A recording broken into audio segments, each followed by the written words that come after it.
Hello and welcome to the Apple Insider Podcast. This is your host, Wes Hilliard speaking. I'd like to thank our sponsor this week, Anti-Gravity, and we're joined by William Gallagher.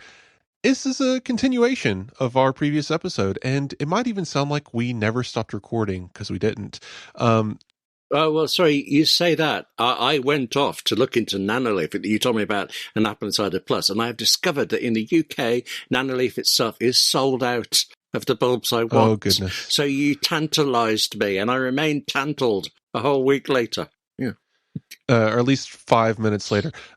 Yes, we will not be talking about news this week because we did that in the last episode. And spoilers, we recorded this all on the same day, December 23rd. So this will be a continuation of our little bit here. We're going to discuss the second half of 2025 from July to December.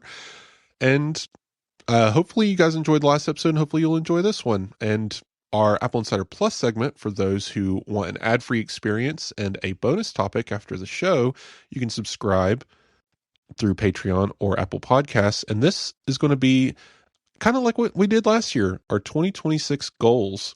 I asked William to figure out what he said about last year. We'll find out if he did. But at the very least, I have some ideas for how I want my 2026 to go, and we'll talk a little bit about that, tech goals, life goals, stuff like that. Last year, I wanted this year to be about fitness and health, and I'll share a little bit about how that went.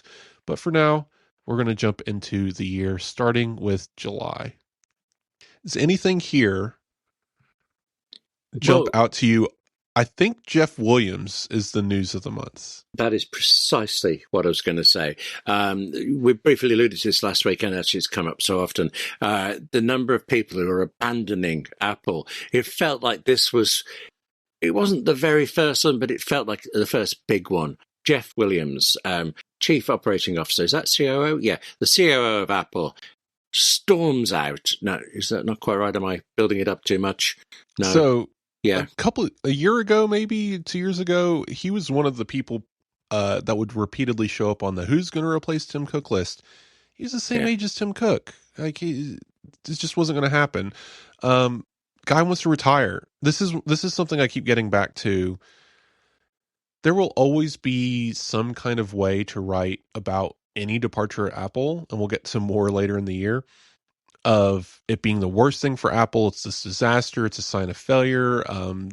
The rats are fleeing the sinking ship. Whatever metaphor you want to use, or Tim Cook's leaving, so all of his lieutenants want to leave too because they don't want to serve under some random guy or Tony Fadell's going to step in and bring the iPod back. Whatever story you want to believe, it's always easy to paint it with a very dark, evil, mean brush.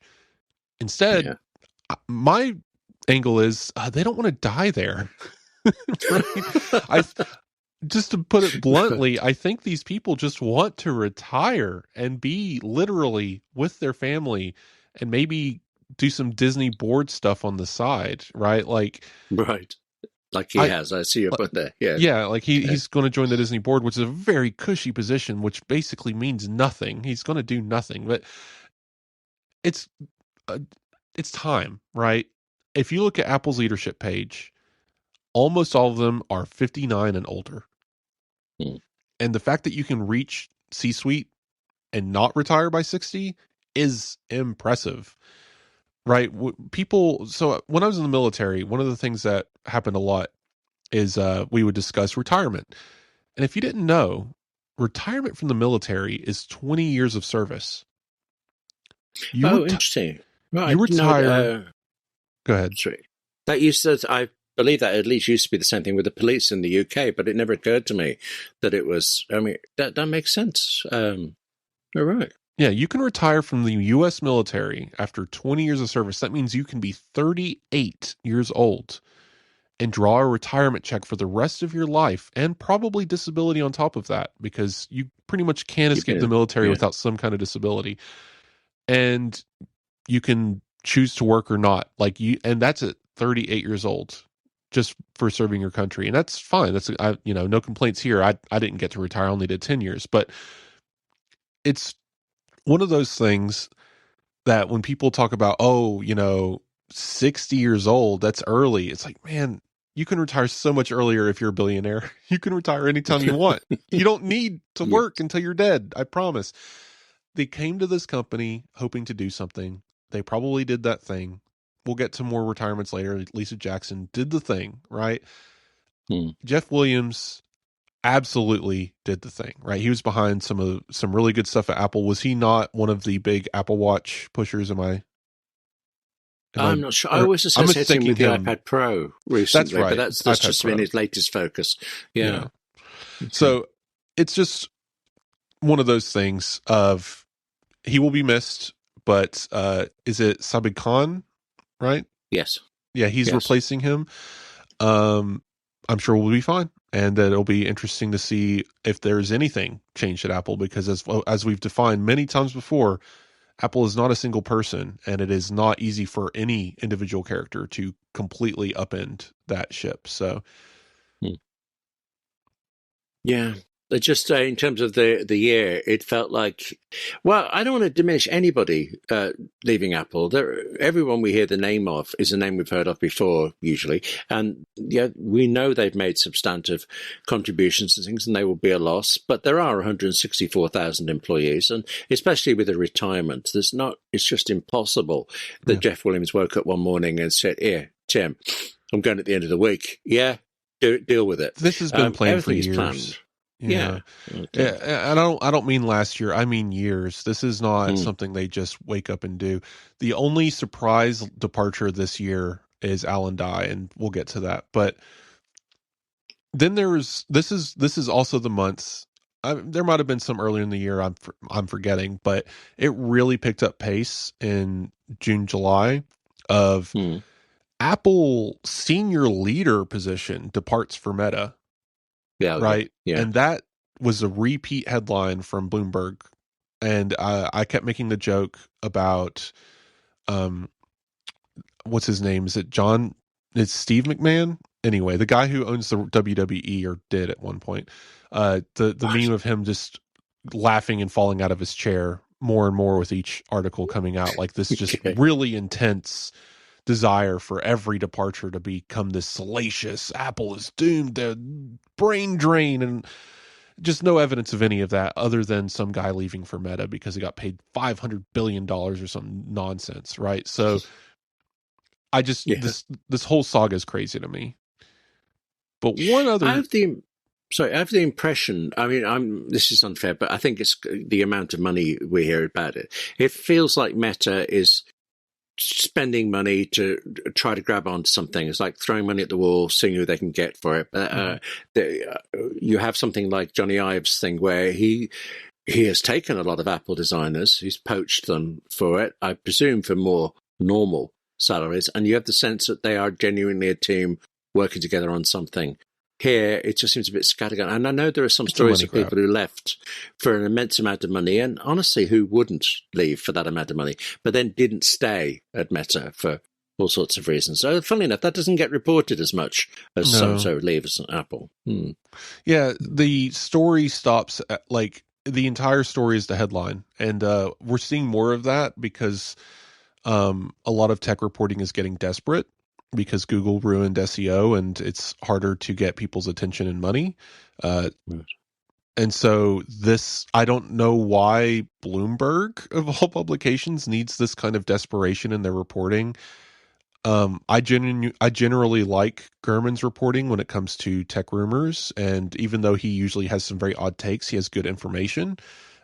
So yeah, I have no problem with the guy, but for some reason in this particular category, he is way out in left field of every single departure is this terrible doom. And when you actually look into it, it's a name we've never heard of. You might have heard of if you really care about Apple. You might have seen him in one of the research papers.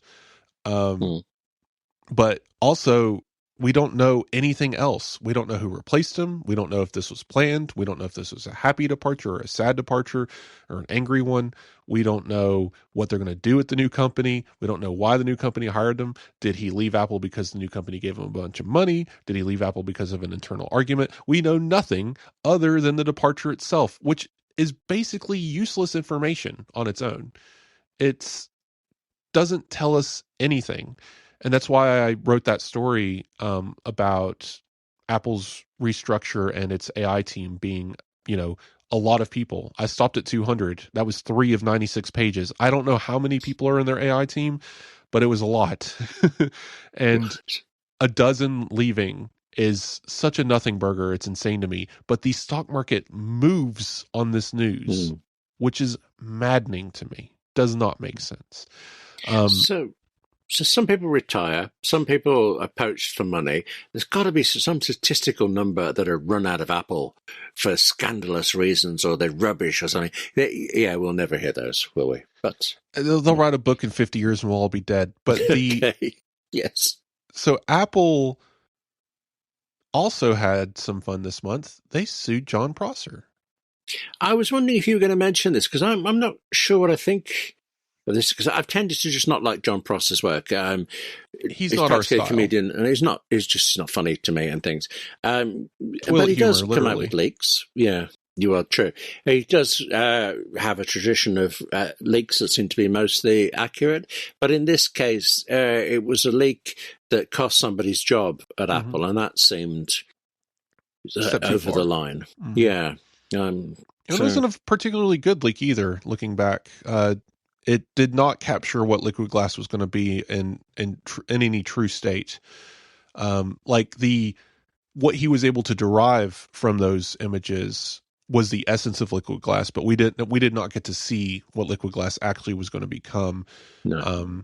And he actually, based on those original leaks, suggested that liquid glass was going to be a nothing burger, and it was going to be barely a varnish on top of what already existed, and which is not the case. So it was just a poor leak, poorly thought out, and cost him the industry, because there's very little doubt in my mind that this lawsuit will end up resulting in a cease and desist on him reporting about Apple, which is really sad. I don't care whether you like the guy or not. That is not a happy ending. And I really hate it for him. I hope he comes out somewhere in the middle. I don't think he's going to come out on top, but I hope he doesn't lose his ability to be a creator in this space.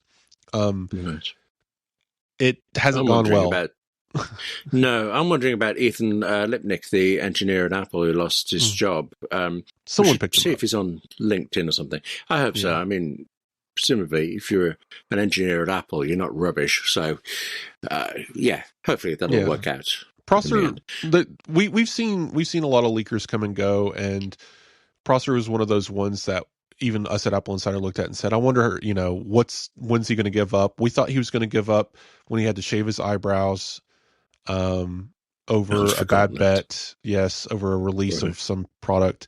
We thought he was going to give up after the Steve Jobs edition of Apple glasses that were surely going to come in 2024. We thought he was going to give up after the flat-sided iPhone and Apple Watch that were a just embarrassment to the entire leak community of how wrong all of that was.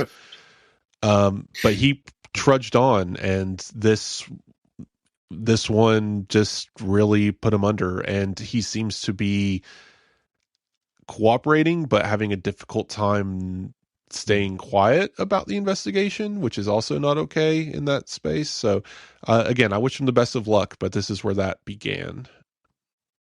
How about is this a cheery thing? It's just a different thing, really. This is on my mind for this month because this is when it didn't affect me then, but it did later. AppleCare One came out, a bundle for it. And I think you were already an AppleCare user and have expanded, or am I wrong about that? Funny enough, earlier in the year, I had AppleCare active for my Apple Vision Pro M2 model, and canceled it, thinking, I haven't broken it yet. I'm not going to break it. I don't want to keep spending money on this. Mm-hmm. And then like a month later, Apple announces AppleCare One, and I'm like, great. Oh, I can't get it because in order to get AppleCare One active, you need a new device, and I had not purchased any devices. So at this point in July, I could not get it, but I was waiting for September when I would get the new phone, the new watch, to get AppleCare and put it on things, which I ended up doing. I never did go for AppleCare One as bundle. I suppose, or didn't I? Thing is, I've always bought at the absolute limit of what I can afford, and I did the same with my.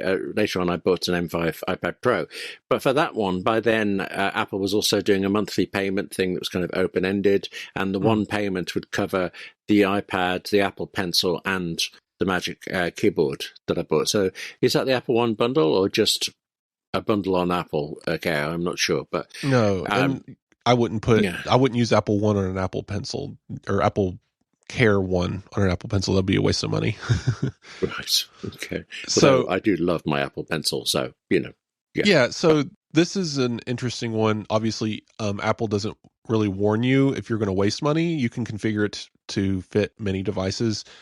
You can put it on Apple TV. That's a waste of money. But I had never got AppleCare, period. I refused it because I never broke my devices. And then I started getting Apple's upgrade program, which includes AppleCare for the iPhone. And so I had it by accident mostly, and I shattered a screen on an iPhone under that plan, and launching it off of a bicycle like a catapult. And that was great. Cost me almost no money to get a new display put on. And I'm pretty happy to have it. And now that it's kind of this little bundle thing, $20 a month, 3 devices, my iPad Pro, my Vision Pro, and my Apple Watch Ultra are now on the AppleCare One plan, and I'm happy with it. So I was just running through the list there of different models and things, because it wasn't in this month that Apple announced that 3 billion iPhones had been sold. I get mixed up because last week we were saying long. There are, is it 3.5 billion active devices? But I suppose that includes Macs and iPads and things. 3 billion iPhones. That's unimaginable, actually, I think. I mean, maybe that's a failure of my imagination, but I just can't conceive of setting out to sell and shipping 3 billion of anything. In January, Apple said they had 2.35 billion active devices.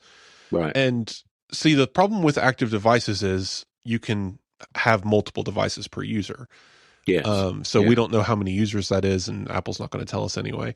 And then this metric is slightly different. It's 3 billion iPhones sold since 2007. They're not active devices. No one's using an iPhone 4, I hope. But they were sold, so they count. Yeah. So they count. So 3 billion total sold, which is an incredible number. And I think this is accelerating.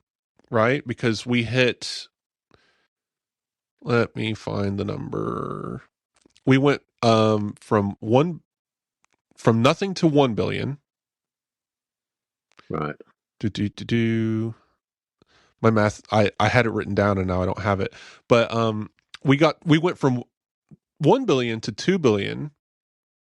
Okay, see this, I wrote it in such a weird order in this article. Here we go. Apple hit 1 billion iPhones in 2016, July 2016. They reached 2 billion in September 2021. Right? Yeah. And now they've hit 3 billion in July of 2025. So that went from 5 years to 4 years. And that means that Apple will probably reach 4 billion iPhones sold in the next 3 years, which is incredible. Yeah. I'm trying to work out how many iPhones I've had over the years. So don't go there, William. Okay. You put a dent in it anyway. Yes, it's down to me, really. They owe me for that statistic. So, yeah. August, anything jump out here, William? Oh, yes, actually. It's amazing. I love the fact that if you look at Apple month by month, and not just in 1 year, but across its whole lifetime, you can see certain patterns and threads going through. I mean, obviously, the launches tend to happen at the same time of year. They try to hit the Christmas market, obvious stuff like that. But also, some failed projects seem to happen at the same time of the year. I would love to do a book about Apple history that just took month by month, everything that ever happened in January, for example, and when we've done some features around that topic, it's been riveting to it. But this time, I think more in 25 than I remember, every month is kind of riddled together. And this one, August, is a point where we hit yet again the thing of Apple Intelligence being, well, rubbish, of Apple lying about Apple Intelligence, about Apple promoting things that may not have ever worked. Mm. And in August, it got serious enough inside Apple that Tim Cook and Craig Federighi addressed all Apple employees.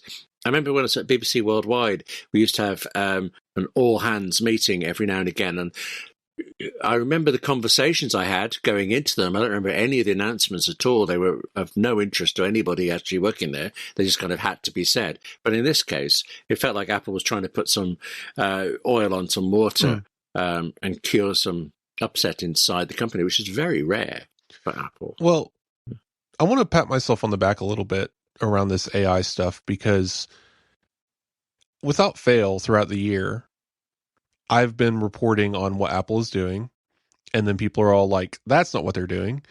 And then an executive will go out on stage and say, this is literally what we're doing.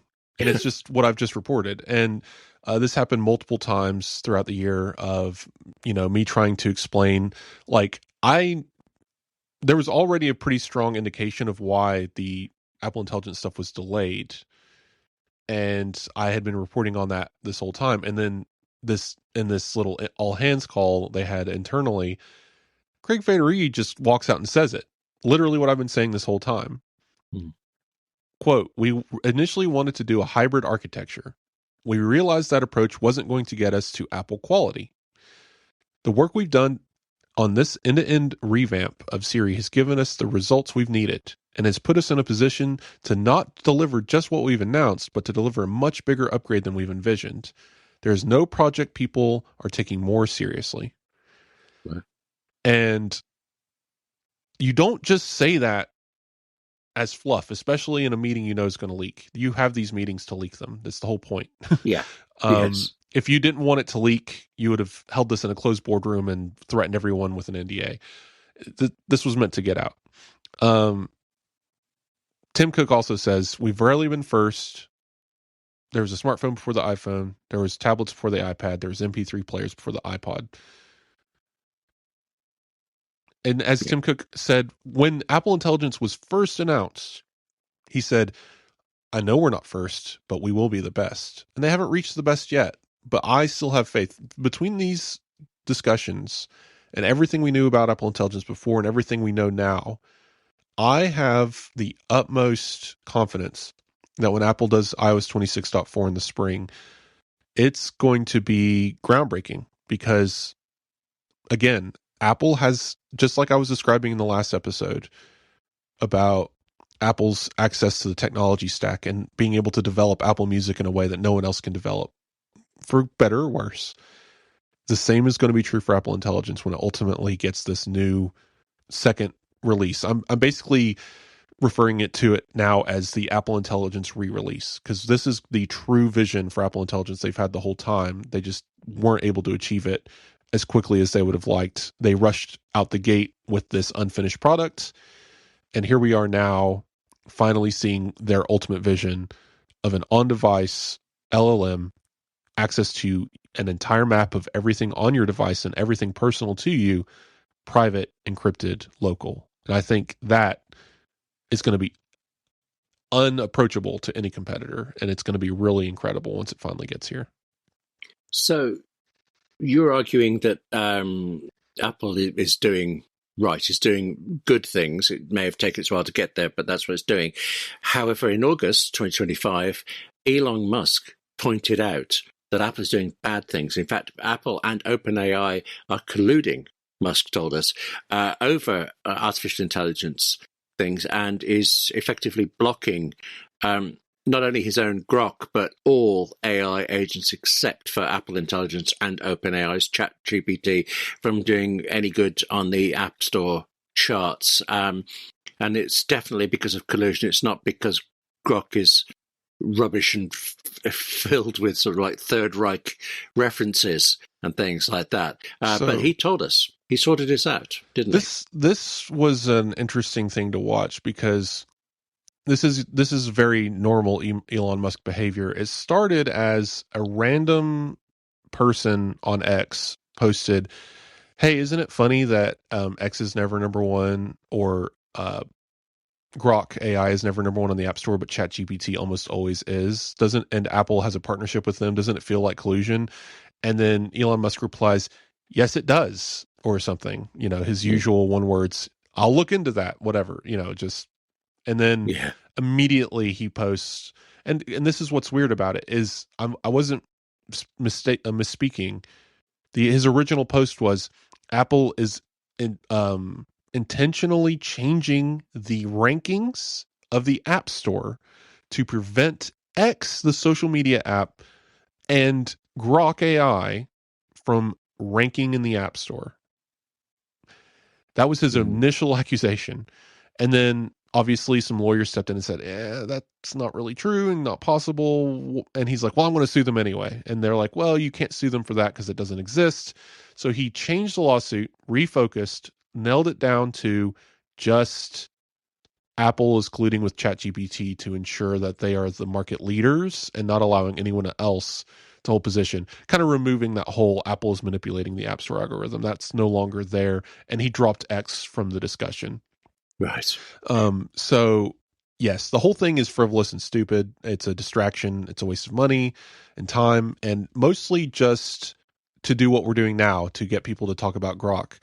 The thing about Grok, and we can move on, is technologically, on paper, it is a very good back-end structure. It has a strong, data set as far as being trained up and being a good LLM technologically, how quickly it can do a query and how many queries, or what the data sets, whatever the metric is for measuring these things. I forget the word at the moment. It's good at that. The problem with Grok is it's been poisoned, and that's why it makes it useless. One of the things that was changed after it's called itself Mecha Hitler was because it was told one of its instructions was to amplify right-leaning beliefs, even if they're controversial, was basically the prompt. And then after that, they changed it to check and see if this is agreeable with Elon Musk's post history before saying it, or something like that, right? So it's been completely, they've poisoned the well. It's like having an encyclopedia that only refers to one half of the Civil War or something. I don't know. It's broken. So Grok, good technology, bad owners, and this lawsuit's going to go nowhere. You've just reminded me, I have wondered who uses Grok, because I get the prompts to use it, and I'm never going to use it. But there was something I did a review on for Apple Insider. I can't remember, it was some product, something, and in the Twitter feed for it, as X, whatever you want to call it, right underneath it, there was something saying such a user used Grok to ask, what is the price of this thing that I've reviewed? The price of it was in the first paragraph of the thing I wrote, and it just... Somebody read the headline and then chose to go to Grok. It feels like that's more clicks even to do it. But, just are they relying on it? Most of Grok use on X is very dumb, because you see people think they're talking to a person, the way they interact with it. Yeah, the way they interact with it is almost like they think they're actually asking an expert, and and a lot of people are doing it for the memes and lulz or whatever, but there are serious users, usually the Elon Musk people, fans, whatever. They treat it very seriously as a tool, and it just says utter garbage nonsense most of the time. So I find the whole thing very sad for humanity, honestly, and I wish people would have better judgment and critical thinking skills. But moving on. Right, what comes after August? No, don't tell me. It's the quietest month of the year for Apple, isn't it? Yeah? No? Yeah? Yeah, okay. This is an interesting year. So we don't need, this is getting recent, so we don't need to badger you guys too much with recaps, but, iPhone, Apple Watch, iPhone Air, iPhone Pro, 17 models except for the Airs. It's an Air. Apple Watch Ultra 3, Apple Watch SE 3, I guess. Great. Good lineup. Interesting narrative around it. People were really excited to bend the iPhone Air, and it literally grown men like breaking blood vessels in their face trying to bend the iPhone. Greg Joswiak on a live interview tosses an iPhone casually across the room to a reporter who drops it, slams it into a table, picks it up, and then tries to bend it, and there is zero damage to this device. Like, it is an incredible feat of Apple engineering on this device. It's impressive, but I winced at every step of that. Also, if you or I dropped it, it'd go crazy. But, it would explode. Yeah. But that's the thought. Isn't your wife got an iPhone Air? Is she happy with it now, a few months in? Oh, she loves it. I check in with her every now and then, and she's just like, it's great. I have no issues with battery life. I forget that I even have the MagSafe battery pack. Wow. Like, it's there if she needs it, but she never has to rely on it. She listens to a lot of podcasts and like music throughout the day, so it's not like she's not using the device. It's being used, and yeah, she has really no complaints, no issues, no noticeable differences.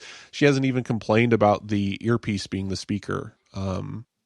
Just fine all the way around. There's no controversy here. This is just like with liquid glass. I think a lot of people were told to not like this device by TikTok and social media, and therefore they now have that opinion.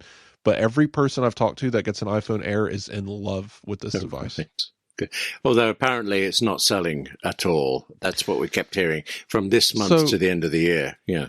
This is what's the most interesting story out of September, I think, is it's a wider story. I don't know if there's a direct article link or not, but the wider story of Apple intelligence not being what people wanted, and therefore Apple's this abject failure. They have this brain drain. Everyone's fleeing the company. Executives are quitting left and right. The iPhones are all boring or whatever, like this narrative.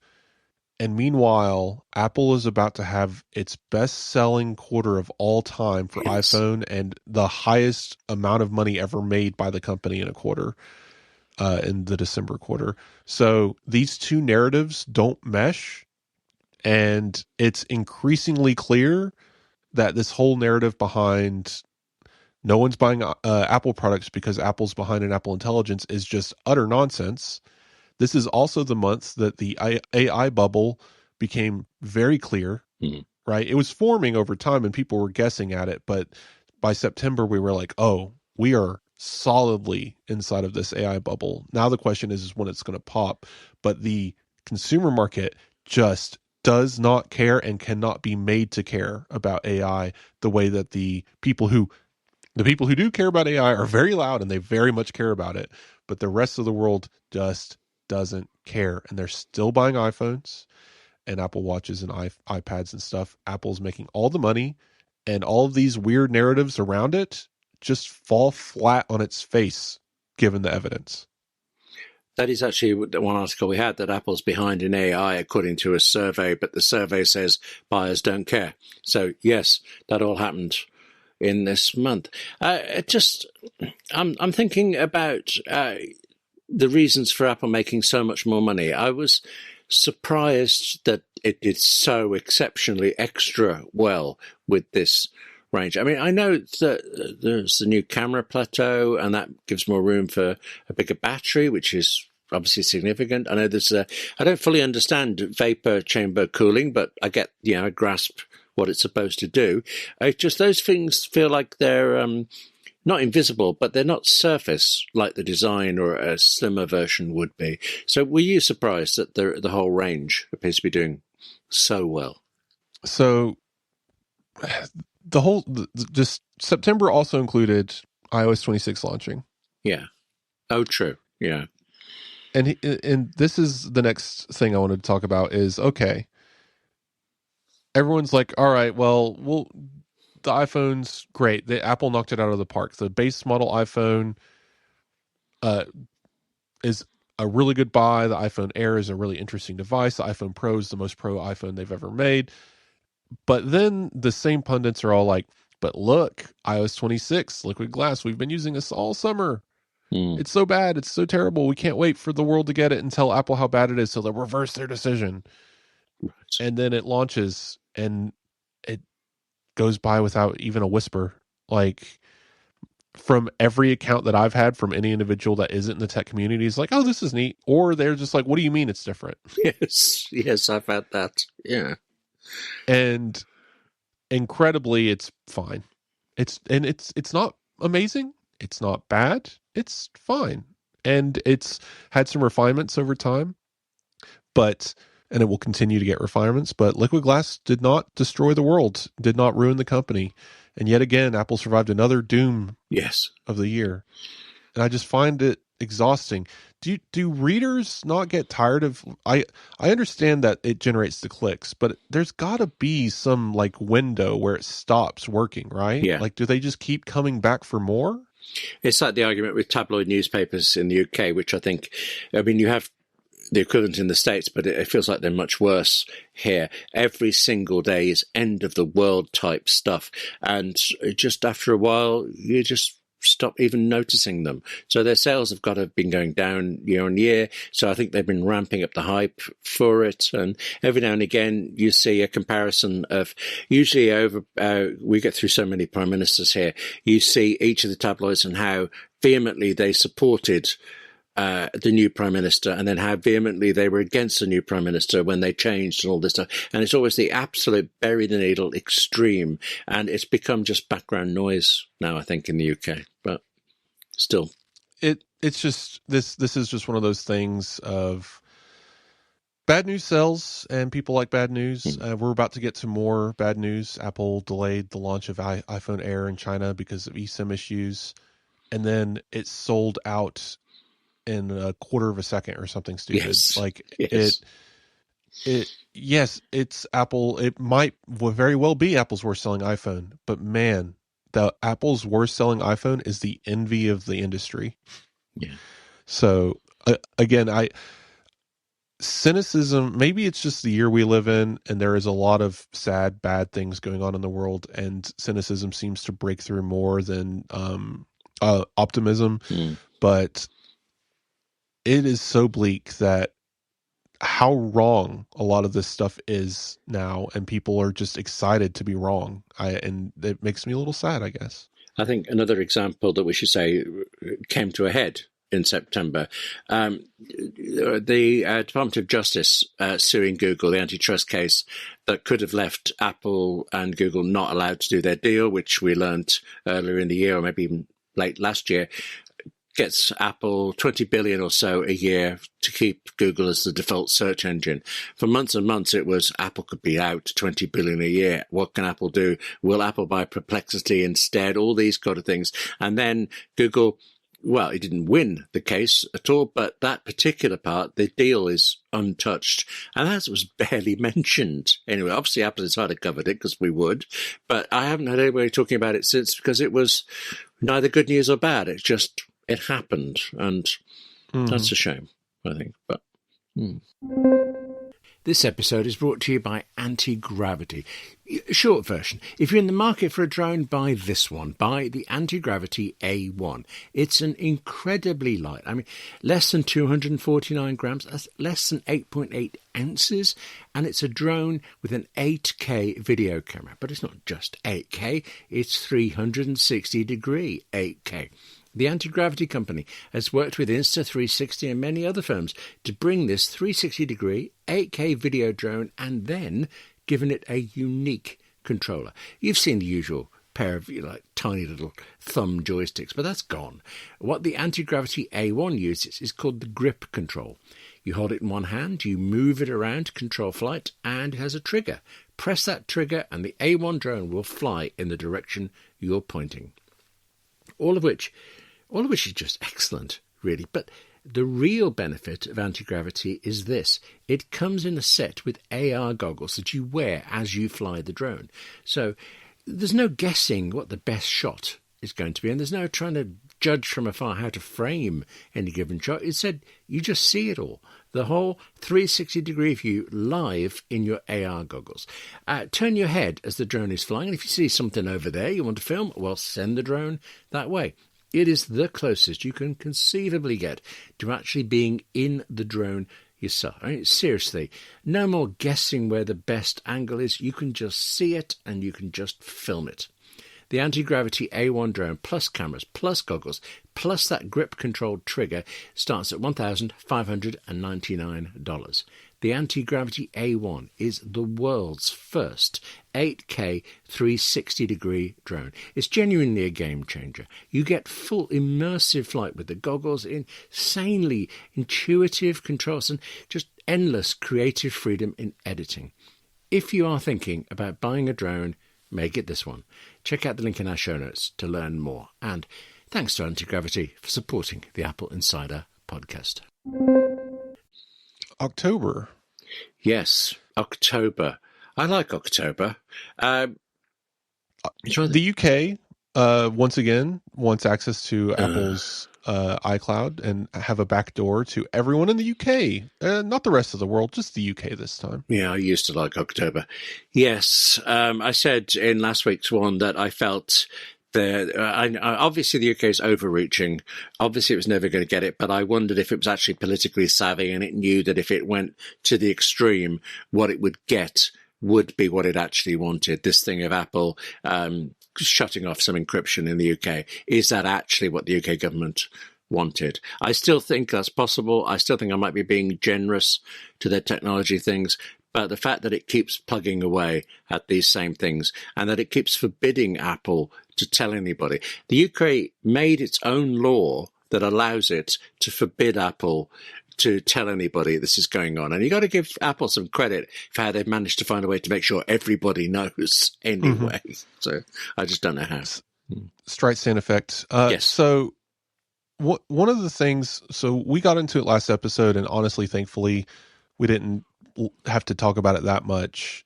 Tariffs happened throughout the year. Apple and the Trump administration had some back and forths. The last thing we mentioned on the show was Trump threatened a made-up new tariff that would directly affect Apple, but we actually forgot to get around to what happened next, which was basically Apple promised another $100 billion. Oh, right. Yes. And this was, in the middle of the year last year, like May, June, and a trophy.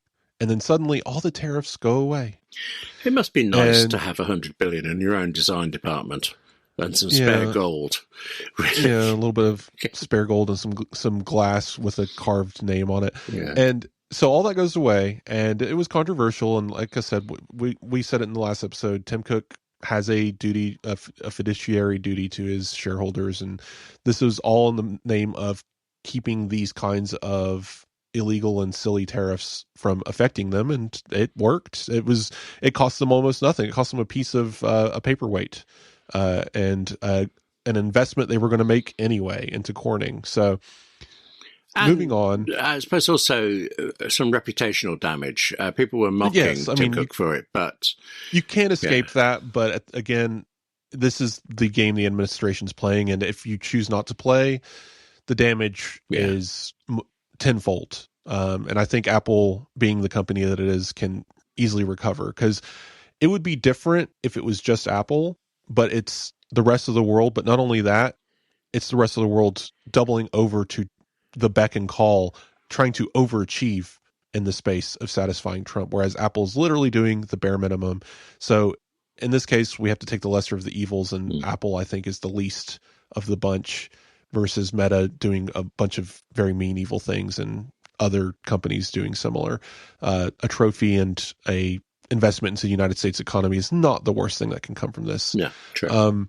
Some more dinners over a couple months, and then we arrive at another moment between Apple and the United States government in October. Yeah. This is another big one. Over the course of the year, we've discussed it on the show. We don't need to get into a lot of detail, but one of Donald Trump's promises as he ran for president that he started enacting immediately was a mass deportation effort of getting rid of every illegal alien that he could find, illegal immigrant anyway. He would refer to them as aliens, but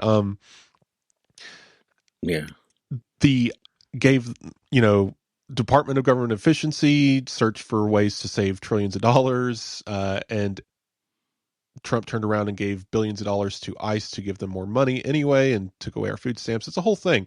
But the process that we arrived at was this beefed up ICE organization, the Immigrations and Customs Enforcement, that was originally created after 9/11 to secure our borders, was doing the job all the way through every other president, including Obama and everything. Yes, it's a thing that's existed for a long time, but now it has been weaponized against the public and in a way that we've never seen before. And they started performing these raids on cities. And so in retaliation, so a developer utilized their available free speech to create an app and called IceBlock that would allow users to simply, if they were within, I think, a mile or 5 miles of a location where they spotted ICE, put a note in there saying ICE was spotted here. And that way people could avoid that location if they knew they needed to stay away from ICE for whatever reason. It could be because they are in the country illegally and don't want to get deported without due process. Or maybe they are just, not white and don't want to get pulled over and thrown on the ground so that they can have their ID checked and proven that they're an American citizen anyway.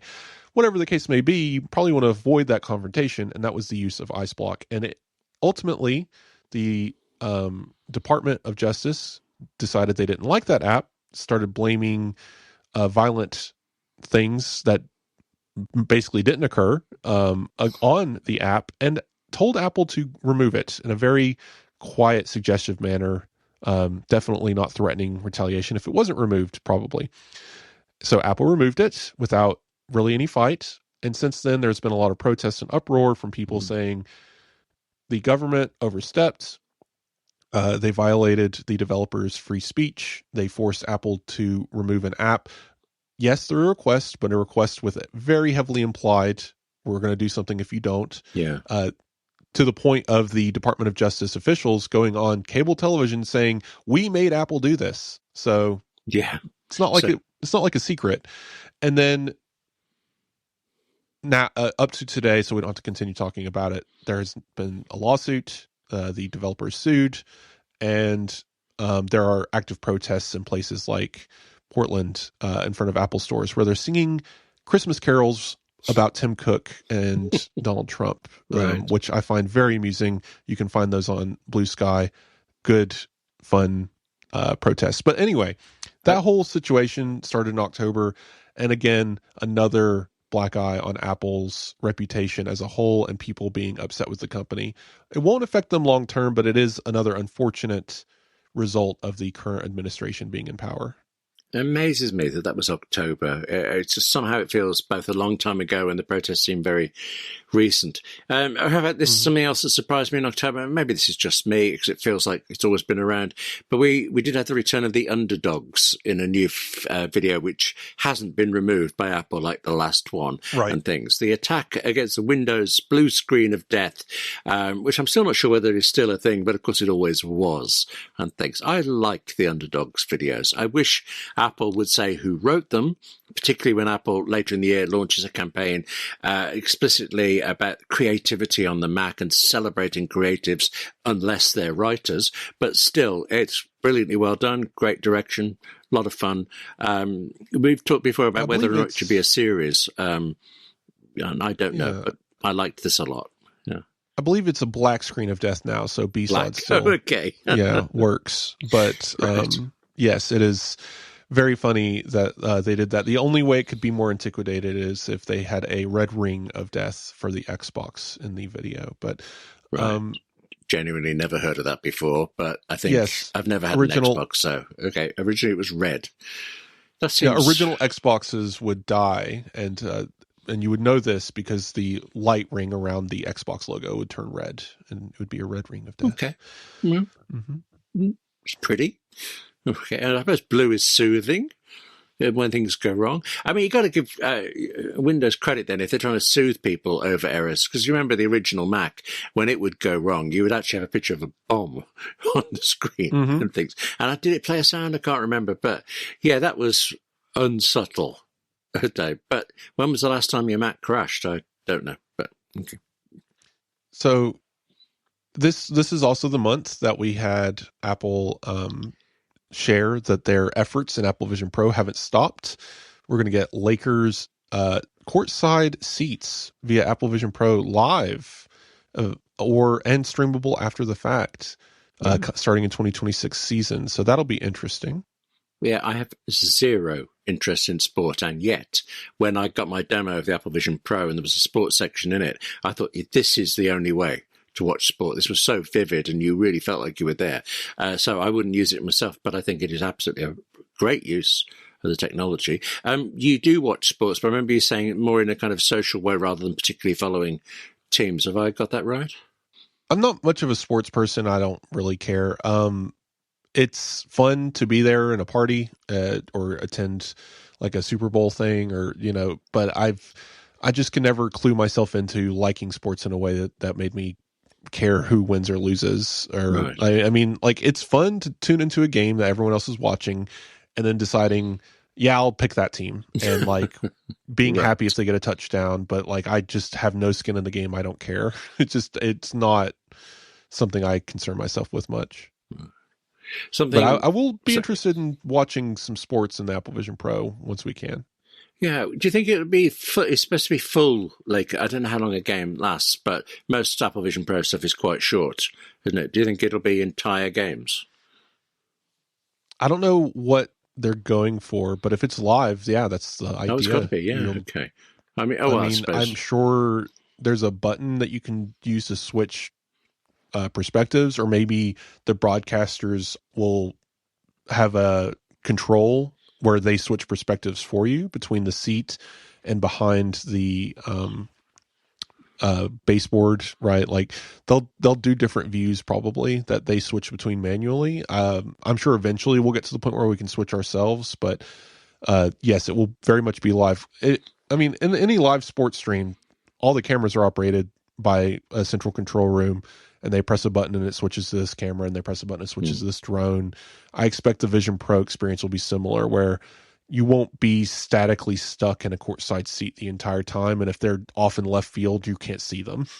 I don't think they're going to go do anything like that. But I think the reason why this is just the Lakers and probably only select games is because they're probably going to rig one or two of the courts up with several of these cameras and broadcast it live that way. I've worked on radio sports shows, and I knew people who worked on TV ones, and the vision mixing and the multiple sources was very impressive.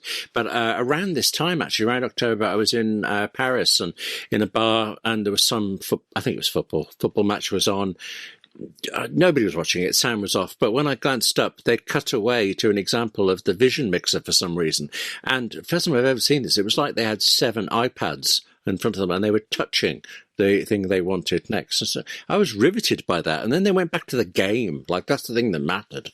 Some people, I don't know.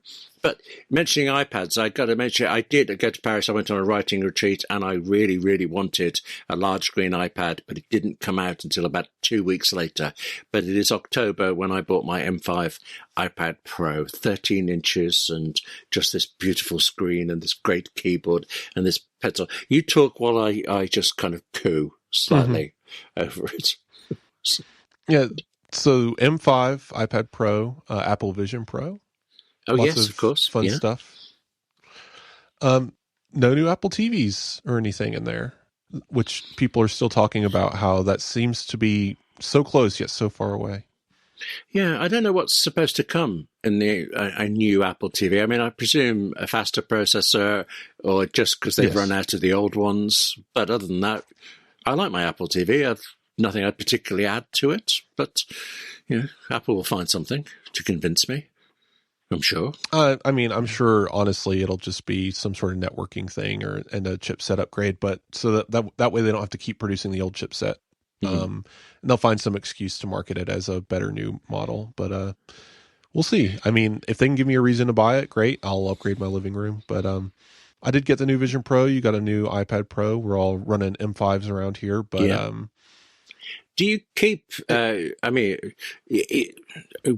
bought three Apple TVs, I think, over the years, and I've kept all of the old ones. I used to present using an old one. Pre-COVID, I used to do lots of workshops and things. Now it's all online and stuff. But they're deeply useful. In fact, I've got one hidden in the office here. I keep meaning to plug in as a spare. Do you keep your old Apple TVs if you upgrade? Well, we already have a saturation point of Apple TVs and televisions in the house, but basically I would upgrade the living room one, and then each device would roll downhill until there was one extra, and the oldest device would be knocked out of the system, and that would get donated to a family member. Right. It's kind of where we are now. We're going from October into November, and there's something that actually straddled it that was important to me. Towards the end of October, there was a big fuss about Affinity, the three apps that I'm obsessed with Affinity Publisher, but there was also, we've talked about Affinity Photo, Affinity Designer, really, really excellent, very low-cost apps for the Mac, the iPad, and the PC. And suddenly, well, not that suddenly, Canva bought the Affinity company Serif sometime in 2024, and now the announcement was that a big thing was happening.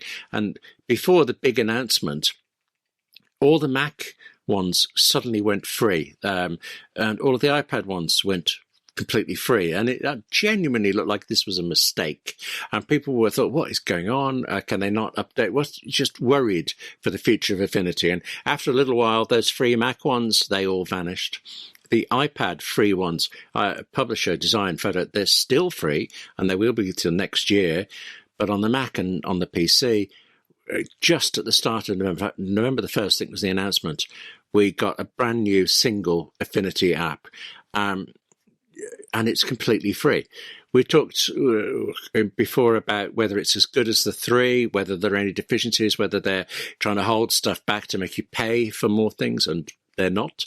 Because it's with Canva, they are offering more features that actually are of no interest to me at all. So when this happened, so straight into the start of November, I was in the middle of producing a magazine, and of course you never change your tools during a job.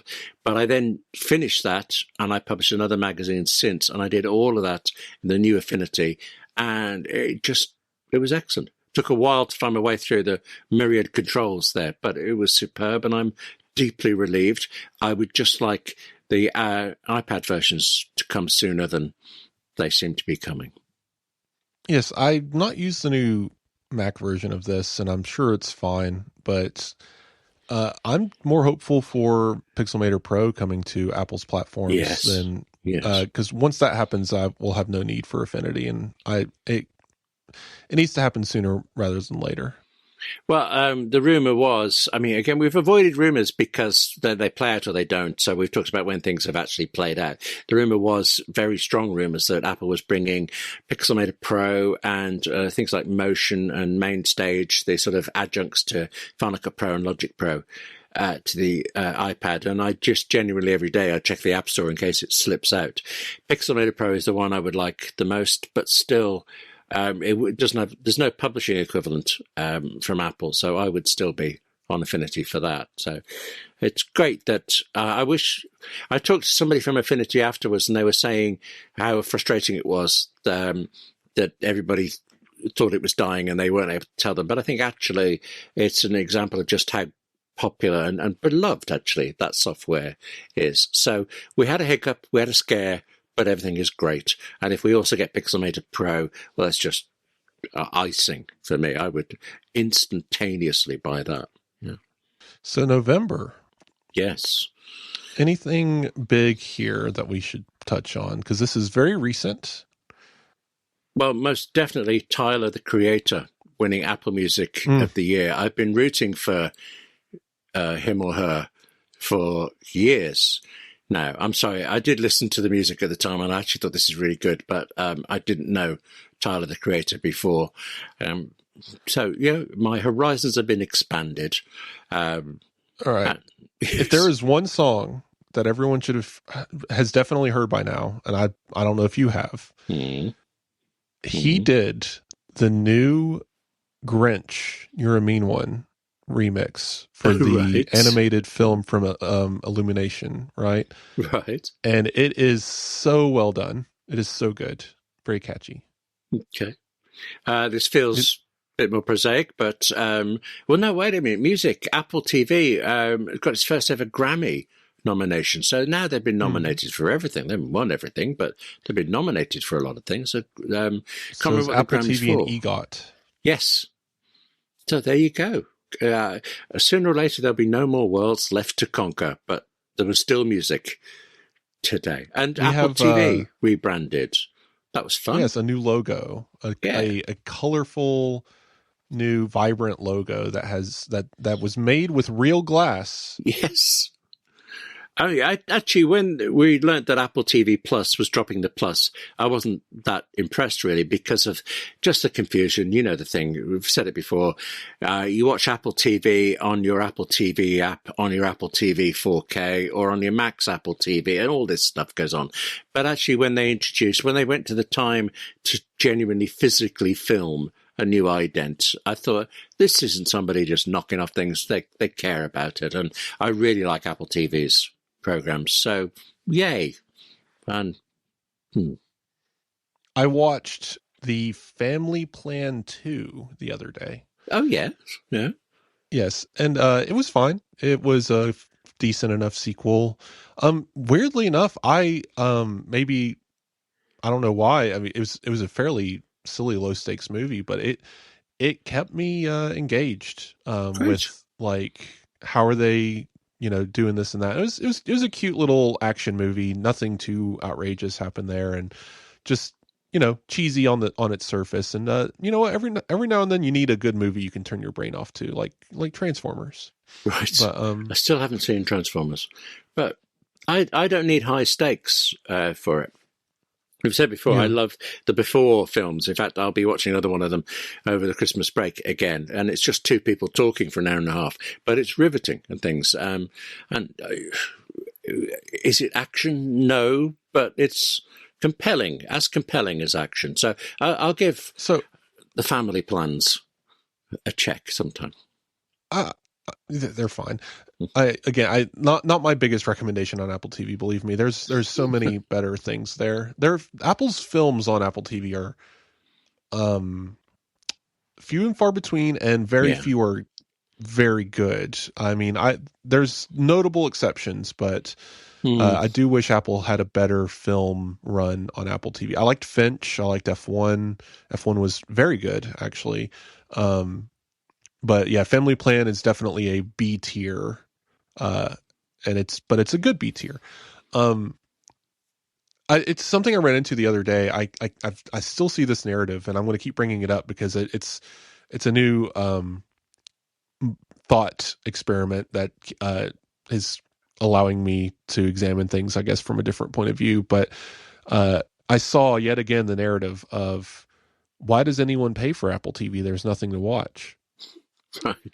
Okay. And so I took the time to list about 25 things that I've watched on Apple TV that are like top tier recommendations. You have to watch this. And that's not even, a quarter of the content, right? Goodness. So we're so well beyond there is nothing to watch on Apple TV, but yet there are people out there still repeating what they heard on social media one time.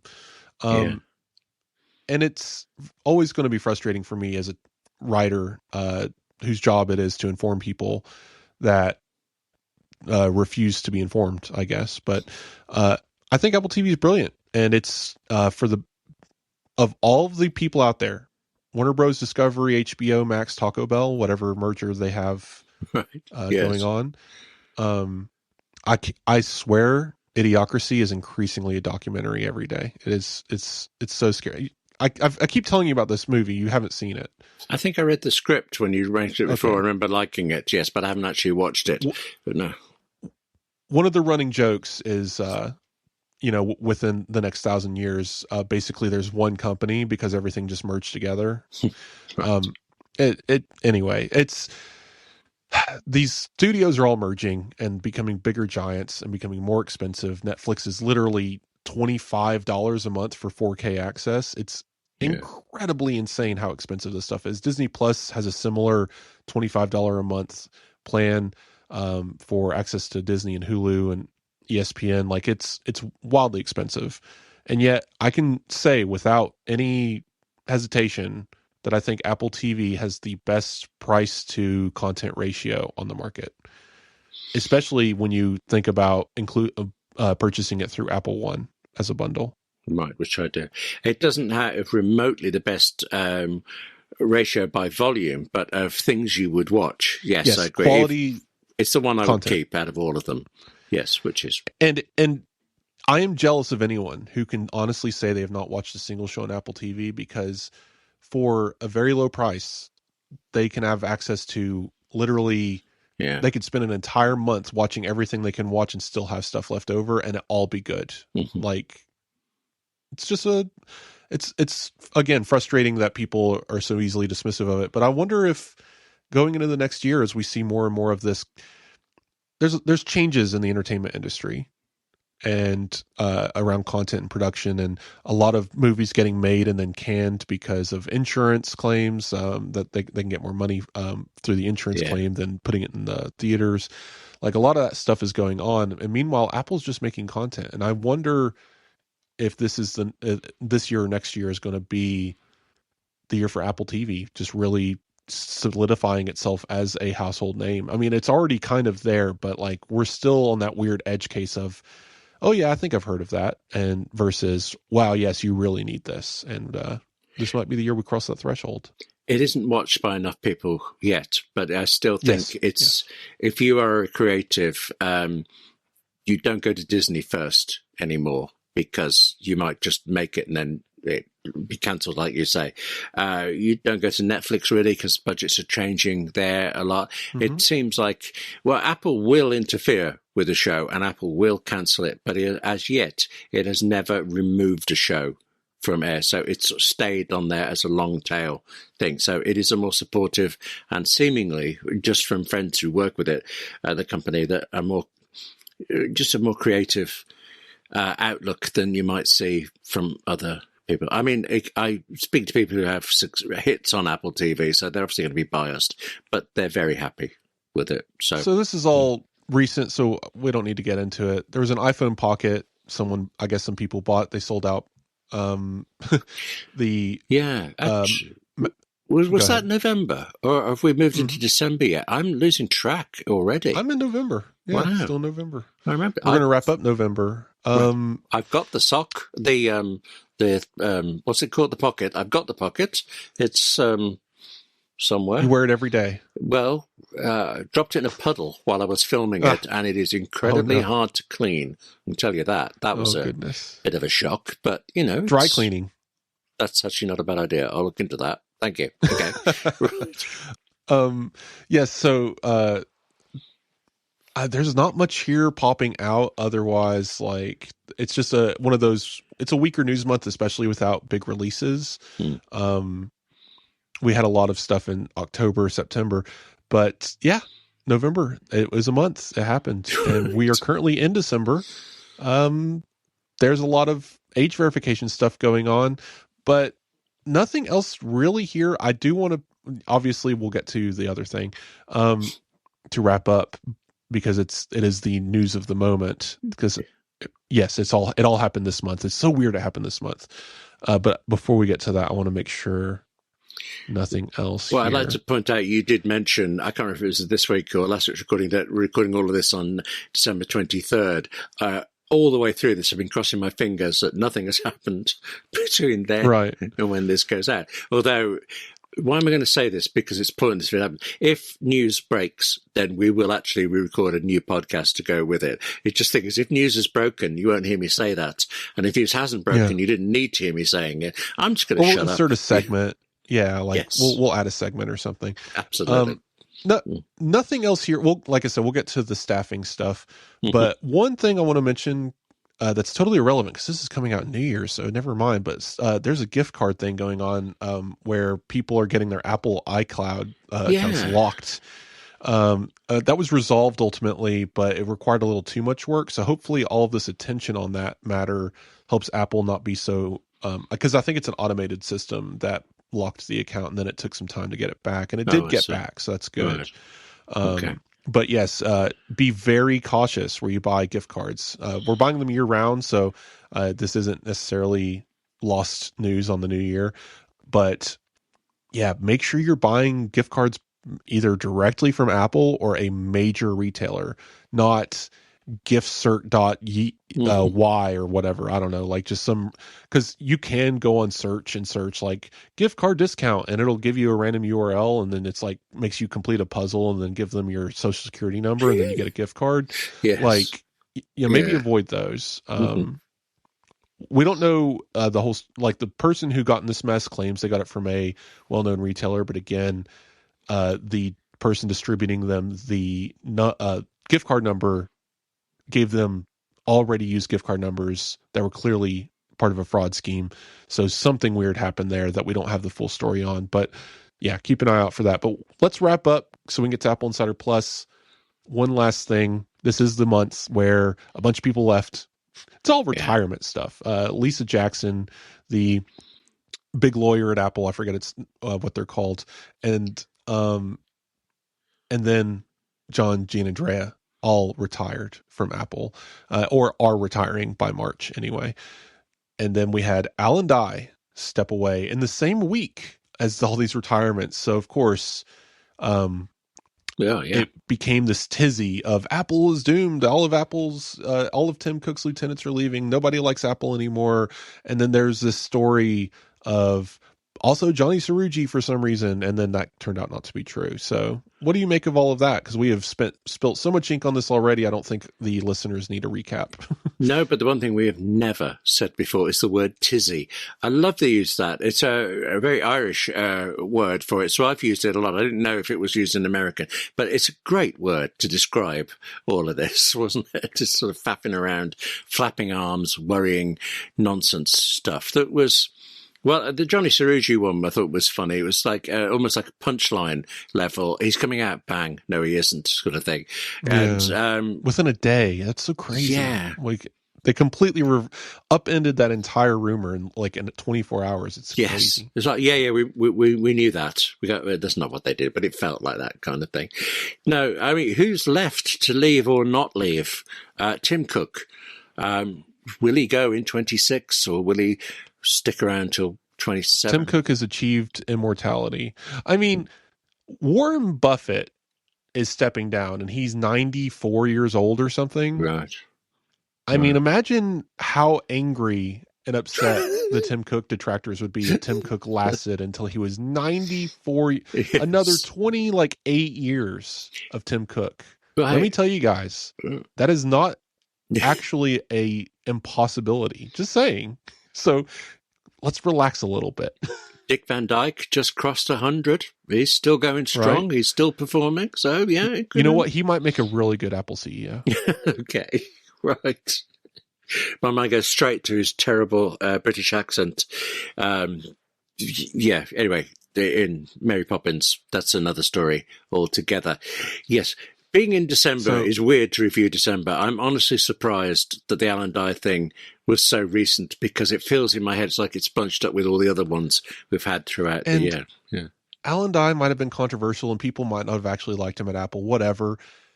Yeah. It doesn't change the fact that Liquid Glass is now part of Apple's ecosystem. It's not going anywhere. It will get refined and probably improved. No doubt about that. But this is not the death of Liquid Glass. He wasn't fired. He left of his own volition to go do whatever Meta wants him to do. Yeah. But that's it for the year. We're running long on this one, actually. So let's wrap up. William, I can be found at Blue Sky, Wes at hilly.tech, Wes at appleinsider.com if you want to email me. William, where can people find you? Well, you can hunt me down on Blue Sky. I am there as W. Gallagher. I just don't seem to be engaging much. I just don't get caught up in conversation much. I don't know why. So email william@appleinsider.com is the best. But as I unfortunately seem to keep always saying recently, I'm still behind on that. I took like a holiday and it's left me so far behind on emails. But email is actually my favorite. So william@appleinsider.com, please. That would be good. No one's left any new reviews in the last hour, so I think Right. there's nothing to say here. But if you'd like your review read on the Apple Insider Podcast, you can leave one in the Apple Podcast app. 1 to 5 stars doesn't matter. We will read it. We take your criticism as much as your praise. We love all of it. So please tell us what you think of the show, what you might want to do to improve it, or anything like that. You can also send us suggestions for Apple Insider Plus topics through our various means of communication. And I would like to thank our sponsors, once again, Anti-Gravity. And we're going to get to Apple Insider Plus. If you are a subscriber, you have an ad-free show and the bonus segment. This week, we're going to talk about our goals for 2026. And you can subscribe to that through Patreon or Apple Podcasts. And stick around for that. Otherwise, for the rest of you, we will talk next week.